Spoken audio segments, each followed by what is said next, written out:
Olá, sombrios, tudo bem? Antes de começar o vídeo, já peço a você que deixe seu like, se inscreva e compartilhe o vídeo. Gosta do nosso conteúdo e deseja ajudar o canal? Clica no botão de valeu e contribua com o que seu coração desejar, ou seja membro. Faça parte do clube de canais, acesse o link na descrição do vídeo e veja qual categoria é mais confortável para você e faça sua inscrição. Também não esqueçam de hypar o vídeo, porque isso ajuda no engajamento. Eu estarei deixando o Pix na descrição do vídeo e peço a todos que dão valeu que troquem pelo Pix. Não importa o valor, vai estar me ajudando muito, mas estejam à vontade para ajudar como quiserem. Augusto ajudou Martins a se sentar com cuidado, apoiando-lhe as costas, enquanto desligava alguns sensores já desnecessários. O cheiro metálico de sangue e antisséptico ainda pairava no ar da UTI, misturado ao odor ozônico residual da transformação recente. O corpo de Martins doía e estava pesado, como se cada osso tivesse sido serrado e recolocado no lugar à força. Augusto retirou os lençóis manchados, trocando-os com movimentos experientes e silenciosos. Depois estendeu um novo roupão hospitalar. "Vista isso", disse num tom firme, mas gentil. "Há alguém muito ansiosa para vê-lo." Martins obedeceu, os músculos ainda trêmulos. Sentou-se na beirada da cama por um instante, respirando fundo. Seus olhos buscaram Virgílio imóvel na outra cama, ligado a monitores que piscavam em um ritmo lento e estável. "Ele vai ficar bem?" perguntou, a voz rouca carregada de culpa e preocupação. Augusto seguiu o olhar dele, analisou os monitores mais uma vez antes de responder. "Vai sim." Fez uma breve pausa. "Virgílio ficará vulnerável por algumas horas, talvez dias. Ao transferir parte da própria capacidade de cura e força, o corpo dele entrou em déficit temporário. A medula óssea vai precisar repor esse estoque." Massageou a própria nuca, exausto. "Mas ele é forte. Vai acordar. Precisa apenas de descanso." Martins assentiu lentamente, o maxilar travado, e antes que pudesse dizer qualquer outra coisa, Augusto caminhou até a porta, abriu-a e fez um gesto silencioso de permissão. Rafaela entrou primeiro. Assim que seus olhos o encontraram sentado na cama, vivo e inteiro, o mundo pareceu se reorganizar ao redor dela. O brilho metálico em suas pupilas se intensificou e ela correu quase tropeçando até se lançar nos braços dele. O impacto do abraço arrancou um gemido baixo de Martins, mas ele a envolveu com força, como se temesse que ela desaparecesse se afrouxasse o abraço.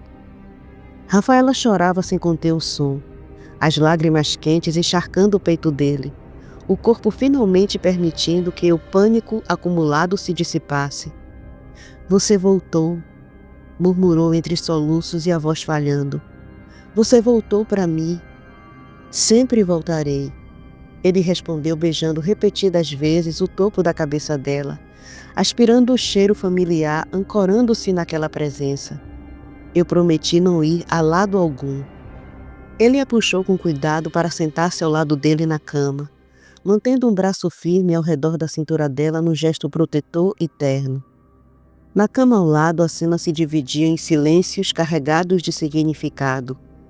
Luzia permanecia à cabeceira de Virgílio, alisando-lhe os cabelos com uma delicadeza quase reverente.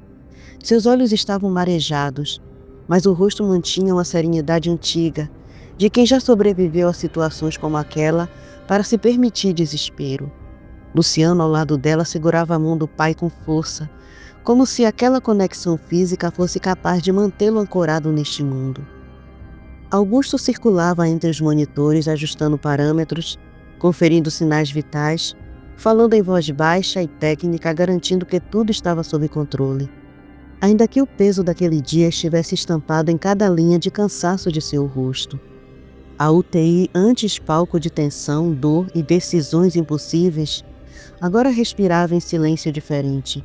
Não de alívio completo, porque nada ali fora simples, mas de sobrevivência. Martins apoiou a testa na de Rafaela, fechando os olhos por um instante. Ele estava vivo. Ela estava ali, e por ora, isso era tudo o que importava. Naquela mesma noite, a recuperação de Martins foi tão rápida e consistente que Augusto, após uma última bateria de exames, autorizou sua alta, ainda que com recomendações rígidas. O fígado havia se regenerado de forma impressionante. A prata fora completamente expelida durante a transformação. E os sinais vitais estavam estáveis, fortes, quase excessivamente perfeitos. Ele retornou com a família. O alívio coletivo era quase palpável. Um peso antigo parecia finalmente ter sido retirado do ar que todos respiravam. Luzia, no entanto, permaneceu na UTI improvisada da mansão, sentada ao lado de Virgílio. Apesar de Augusto afirmar, com dados e gráficos, que ele estava bem, ela se recusou a arredar o pé. Havia algo no modo como observava a respiração dele, no ajuste quase instintivo do travesseiro, na forma como antecipava qualquer movimento que não vinha da razão, mas de algo mais profundo. Augusto também ficou. Instalou-se com o notebook aberto, registrando cada detalhe com o fascínio silencioso de quem sabe que está diante de algo único. Em suas anotações, destacou primeiro a ligação extraordinária entre Luciano, Franco, Martins e Virgílio. Observou como, em diversos momentos, eles pareciam se comunicar sem palavras, reagindo uns aos outros com precisão quase instantânea. Mesmo à distância, havia uma percepção mútua. Sabiam quando um precisava de ajuda e quando algo estava errado. O episódio do tribunal era o exemplo mais claro. Virgílio, ao sair da sala reservada a testemunhas após o disparo, já sabia o que estava acontecendo com o corpo de Martins antes mesmo de vê-lo. E Franco, ao escolher a escalade e não o carro de Martins, que estava mais próximo, havia feito isso por instinto, antecipando a necessidade de espaço e força estrutural. Não fora sorte, fora conexão. No caso de Franco, essa constatação era especialmente fascinante. O cérebro recém-regenerado operava com uma clareza e uma capacidade de antecipação que beirava o preditivo. Augusto fez uma anotação destacada.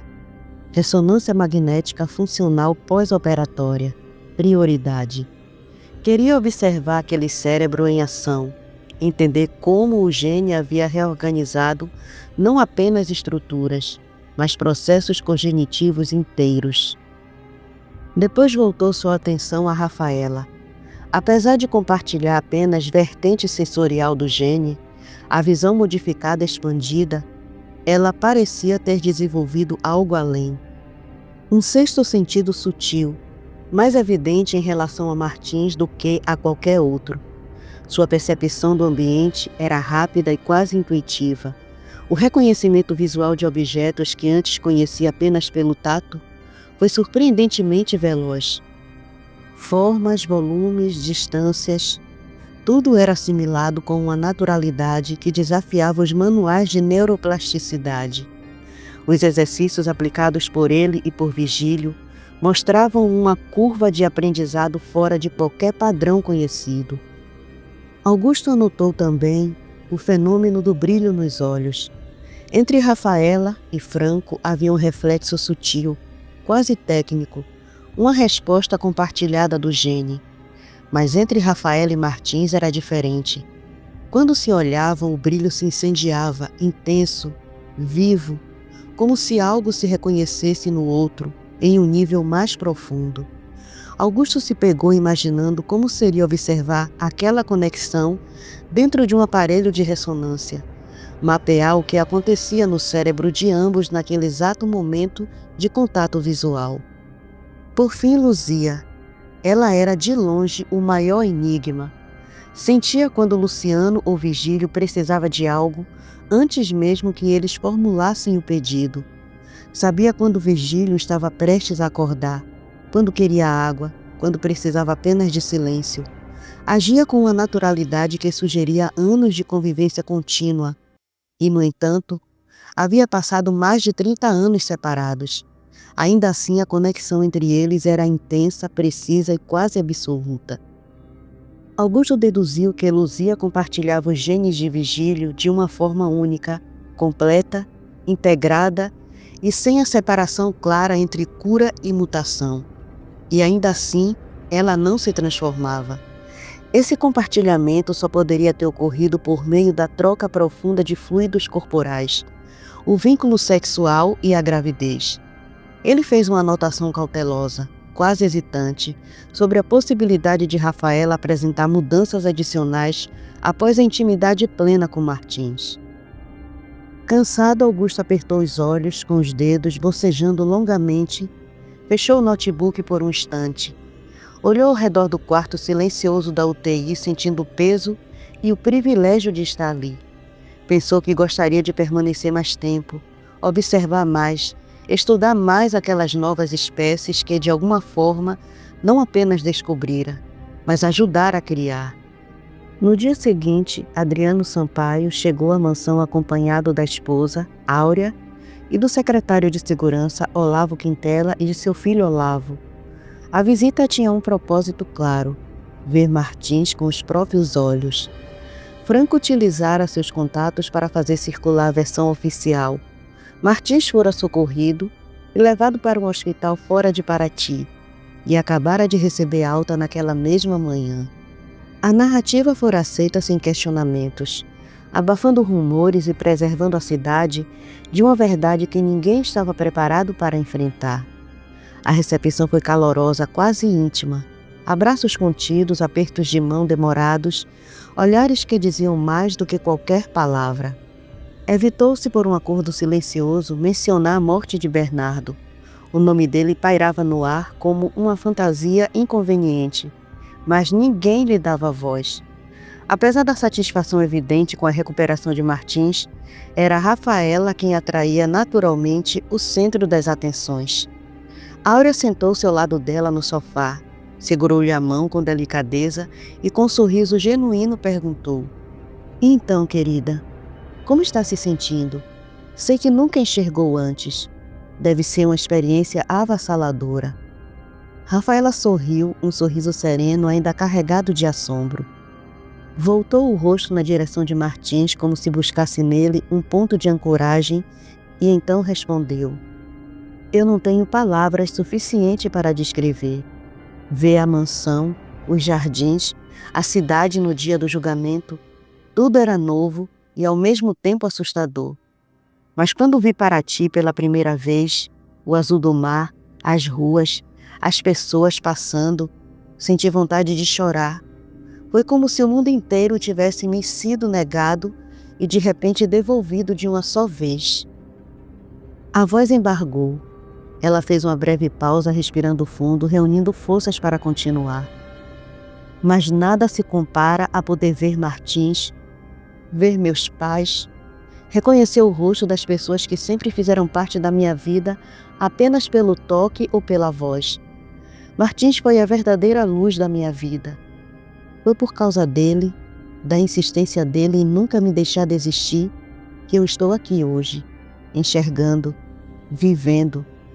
Eu não esperava mais nada da vida até Martins Bonerges aparecer. Agora eu quero aprender, crescer, ser mais do que a jardineira da mansão. Quero ser alguém no mundo que agora eu posso ver." Martins inclinou-se, tomou-lhe a mão com cuidado e beijou os nós dos dedos com ternura contida. "Você nunca foi apenas a jardineira da mansão", disse com a voz firme e carregada de emoção.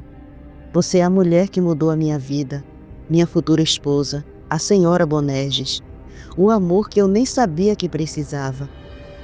Foi Adriano Sampaio quem quebrou o silêncio carregado que se seguiu com um sorriso astuto. "Então teremos um grande evento em Paraty, pelo visto, porque você, meu caro, virou o assunto da cidade, e um casamento como o seu não vai passar despercebido." Áurea inclinou-se curiosa. "E quando será, Martins?" Ele voltou-se para Rafaela sem hesitar. "Amanhã, se ela quiser, ou daqui a um mês, ou quando for o momento certo para ela. Quero que seja do jeito dela e no tempo dela." A manhã seguiu leve e quase doméstica. Áurea dirigiu-se à cozinha com Rafaela, onde Juliana e Luzia já estavam. Rafaela fez as apresentações formais dos pais que insistiam em permanecer discretos, conscientes do papel que ocupavam agora como pais da futura esposa de Martins Bonerges. Áurea, sofisticada sem jamais ser distante, logo se envolveu numa conversa animada, trocando receitas, histórias e risos baixos, como se aquele encontro fosse algo que sempre deveria ter acontecido. Na sala, pouco antes do almoço, Olavo aproveitou o momento para apresentar a Martins um relatório detalhado sobre o andamento das reformas nas propriedades. Falava com segurança, clareza e entusiasmo. Em seguida, abriu uma pasta e mostrou plantas, anotações e fotos. Também estudei aquele terreno baldio de frente para o mar, Sr. Bonerges, disse com visível empolgação. A localização é estratégica para o turismo. O solo é firme e adequado para a construção. E podemos usar o sistema de construção modular. É mais rápido, seguro e reduz os custos. Um hostel ali teria ocupação praticamente o ano inteiro. Martins ouviu atentamente, analisando cada detalhe. O olhar atento avaliador revelava não apenas interesse, mas respeito pela iniciativa do rapaz. Vou convocar uma reunião com os acionistas e engenheiros e o chefe operacional, respondeu por fim. Vou apresentar sua ideia e os estudos que você fez. Mas posso adiantar que a aceitação será mútua. Estou impressionado, Olavo. Tanto que quero que você seja o responsável por esse empreendimento do início ao fim. Olavo ficou visivelmente surpreso, o orgulho misturado à incredulidade. Orlando aproximou-se e apertou o ombro do filho com força contida. Havia em seus olhos uma emoção profunda, quase avassaladora. A satisfação de ver o filho longe do crime, usando a inteligência e disciplina para construir algo sólido e honesto. Um orgulho silencioso e uma gratidão sincera por Martins Bonerges ter lhe dado essa oportunidade. Aquela manhã simples e ensolarada selava mais do que acordos e promessas. Selava novos começos.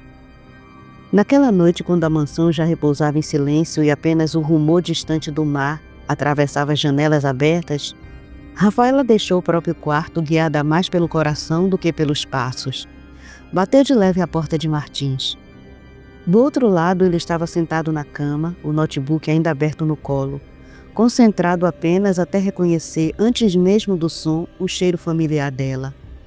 Entre, disse com um sorriso que suavizou o cansaço do dia. Rafaela entrou sem cerimônias, subiu na cama, acomodando-se ao lado dele. Martins a envolveu com um abraço firme e protetor, beijando-lhe a testa com ternura. Se sua mãe souber que você está aqui, vai ter um piripaque, comentou com tom baixo e divertido. Vai querer que a gente case amanhã. Os dois riram em silêncio cúmplice. Rafaela ergueu o rosto, os olhos brilhando através da serenidade recém-descoberta. Eu caso amanhã, se você quiser. Martins a fitou com atenção sincera antes de responder. É tentador, mas quero fazer tudo do jeito certo com você. Não quero que pareça pressa ou medo do que os outros vão dizer. Você merece um começo bonito, como nos romances que sua avó lia. Ela apoiou a testa no peito dele e sorriu de canto. As mocinhas desses romances nunca casavam virgens. Martins riu baixo. Eu sei. Li alguns desde o dia em que você disse que eram suas leituras favoritas. Conheço bem as partes mais intensas. Ela corou, e ele percebeu sem precisar ver. Sem erguer a cabeça, ela perguntou. Você leu mesmo? Martins segurou o queixo dela e ergueu seu rosto para ele e respondeu olhando nos olhos dela. Li cada página. E acredite, faço um esforço enorme todas as noites para me controlar quando você vem aqui, só para conversar, e depois vai embora. Não sabe a luta que travo todas as noites para não mantê-la aqui quando se levanta e vai para seu quarto. Rafaela sentiu o coração acelerar e o corpo esquentar com a intensidade do olhar dele, mas não desviou. Ela deslizou os dedos pelo rosto dele, reconhecendo cada traço, agora não apenas pela memória tátil, mas também pela imagem viva diante de si. Esta noite eu vim para ficar. Disse com a voz firme, ainda que carregada de emoção. Aconteça o que acontecer, eu quero ficar. Martins tentou argumentar, mas ela não deixou. Quase te perdi, Martins. Isso me fez ver o quanto a vida é curta e que só sabemos do agora. Os segundos que ainda virão são incertos. Eu quero ficar. Eu quero ser sua essa e todas as outras noites que virão. Martins fechou o notebook e o deixou de lado. Virou-se para ela, os dois tão próximos que o ar parecia insuficiente. Não houve mais argumentos. Ele a beijou com cuidado, um beijo lento e respeitoso, carregado de tudo que tinham guardado em silêncio. As mãos dele percorreram-lhe as costas com atenção quase reverente, como se cada gesto fosse um pedido e uma promessa. Rafaela correspondeu com a mesma delicadeza, o coração acelerado, o corpo inteiro atento àquele toque que já conhecia de outras noites, mas que agora tinha um peso novo e definitivo. As mãos de Martins percorreram suas costas com firmeza contida, transmitindo proteção, enquanto ela o puxava para mais perto, sentindo o calor dele, o ritmo da respiração, a presença sólida que sempre a guiara. Ele interrompeu o beijo por um instante, encostando a testa na dela, respirando o mesmo ar. Se em algum momento você quiser parar, murmurou com a voz baixa e carregada de cuidado. Rafaela sorriu serena e passou os dedos pelo rosto dele, desenhando traços que agora também podia ver. Eu confio em você, respondeu simples e absoluta. Isso foi o bastante. Martins a envolveu num abraço mais profundo, como quem promete sem palavras. Os beijos se tornaram mais quentes, mas nunca brutos. Cada movimento era lento, atento às reações dela. Para Rafaela tudo era descoberta. O toque, o calor, a forma como o mundo parecia se estreitar, até caber apenas naquele quarto, naquela cama, naquele homem que a olhava como se ela fosse única. Quando ele a deitou, a despiu com reverência, atento a qualquer desconforto dela. Mas o que viu nos olhos dela foi segurança, cumplicidade e decisão. Quando seus corpos se tocaram sem o limite das roupas, foi como atravessar um limiar silencioso. Não houve urgência, apenas a constatação paciente de um momento que ficaria gravado para sempre. Martins conduziu cada gesto com respeito, atento ao menor sinal enquanto Rafaela se entregava pouco a pouco, sentindo-se segura, amparada e acolhida. Havia nervosismo, sim, mas também uma paz profunda, a certeza de que aquele passo era dado por vontade própria e por amor.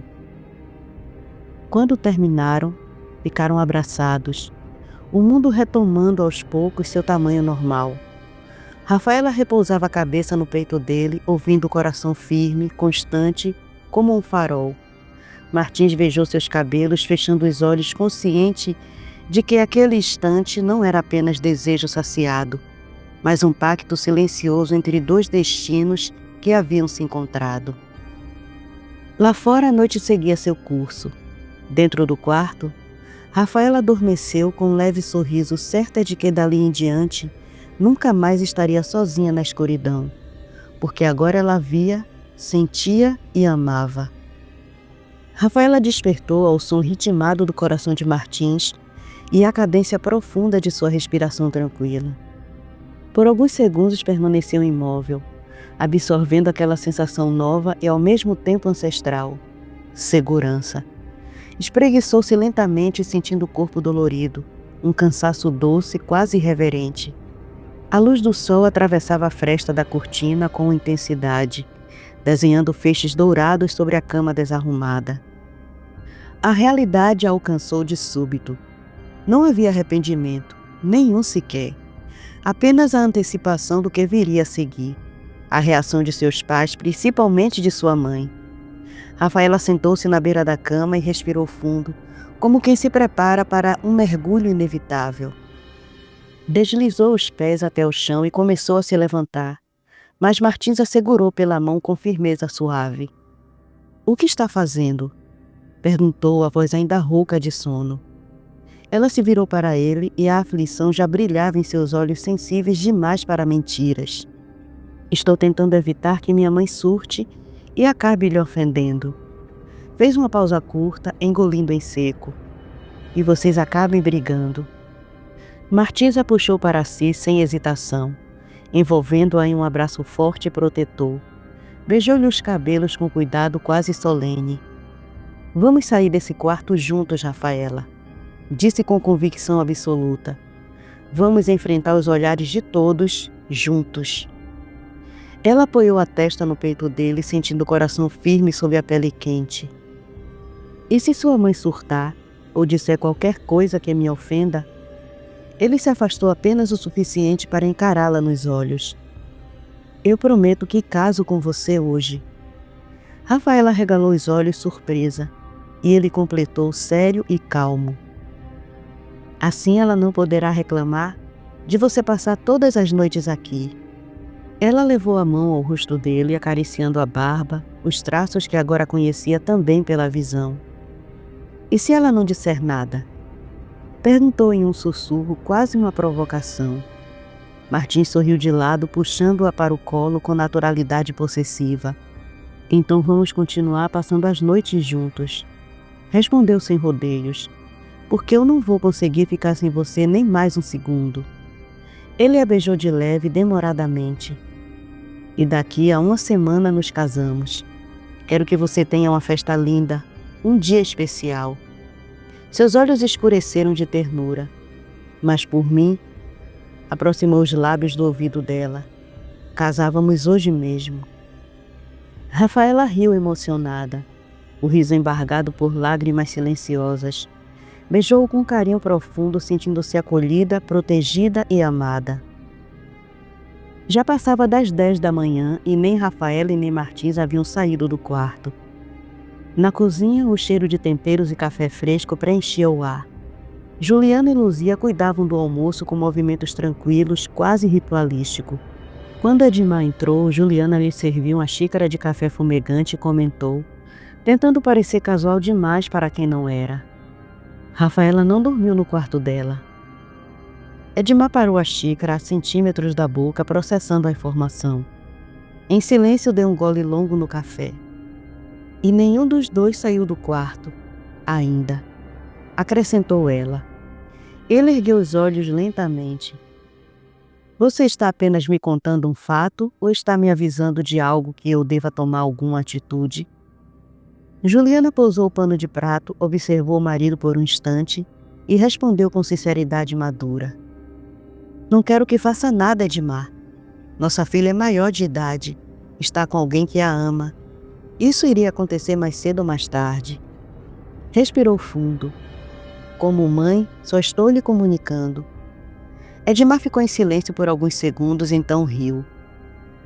O Martins se segurou até muito, comentou divertido. Há quase 1 ano eles se gostam. 6 meses desde o primeiro beijo. Nós dois, com 6 meses de namoro, já estávamos pegando fogo. Sorriu nostálgico. Lembro de deixar Dona Júlia de cabelos em pé quando saía à noite com você. Juliana corou instantaneamente, o rosto ardendo. Pegou o pano de prato e atirou nele. Cala a boca, Edmar, ralhou. Não pode sair falando essas coisas assim em público. Luzia riu alto, puxou uma cadeira e sentou-se com eles à mesa. Não se envergonhe, Juliana, disse com naturalidade desconcertante. Eu e o Vigílio ficamos juntos no primeiro encontro. Serviu-se de café tranquila enquanto Edmar gargalhava e Juliana balançava a cabeça resignada. Ali, entre risos, memórias e cumplicidade, a casa respirava algo raro. A certeza silenciosa de que uma nova família estava irreversivelmente se formando. Naquela manhã, logo após o café, Franco, Augusto e Luciano seguiram até o sítio de Honorato, encravado no coração da mata fechada, para buscar o carro de Luciano. O caminho era estreito, ladeado por árvores antigas e copas cerradas que filtravam a luz do sol em lâminas douradas. O ar carregava o cheiro de terra úmida e folhas esmagadas sob os passos dos três. Ao chegarem ao celeiro coberto por poeira e silêncio, Luciano empurrou a porta de madeira pesada, que rangeu como se protestasse contra a invasão. Lá dentro, sob uma lona escura, repousava o carro. Luciano puxou o tecido com um gesto lento, quase cerimonial. A poeira se ergueu no ar antes de revelar a silhueta impecável de uma Mercedes Maybach conversível.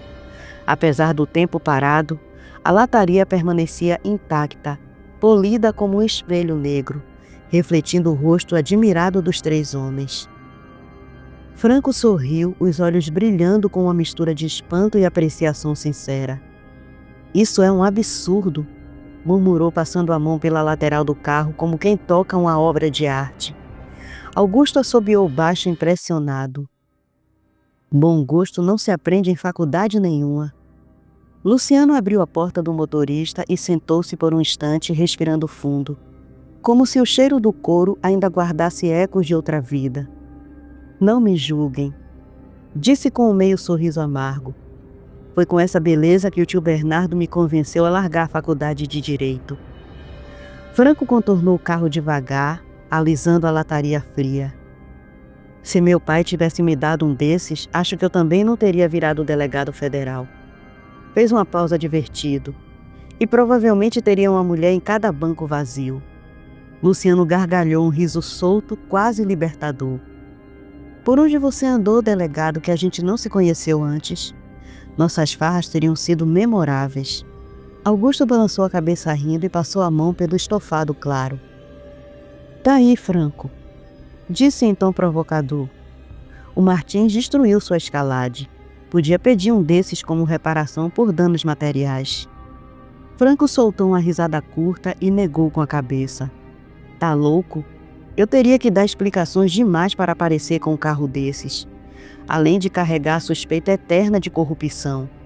Minha Escalade era 2012, paguei 300 mil. Mas se tivesse comprado uma nova, era pedir por problema." Suspirou. "Eu prezo pelo meu caráter, rapazes." Luciano fez um gesto para que os dois entrassem, girou a chave e o motor respondeu com um ronco suave, potente, quase felino. "Antes eu vivia para esse carro", disse enquanto conduzia devagar para fora do celeiro. "Tinha prazer em desfilar pelas ruas, encher de garotas, me exibir." Fez uma pausa olhando a estrada à frente. "Hoje, quando olho para ele, só vejo lembranças ruins. Vamos dar uma volta pela cidade, só para eu me despedir. Depois coloco a venda e compro algo mais humilde." Augusto riu, batendo de leve no ombro de Luciano. "Dê seu preço, Luciano. Eu compro." Sorriu de canto. "Você tem um excelente gosto por carros." A Mercedes deslizou pela estrada de terra em direção à cidade, deixando para trás a poeira e um passado que pouco a pouco começava a ser abandonado.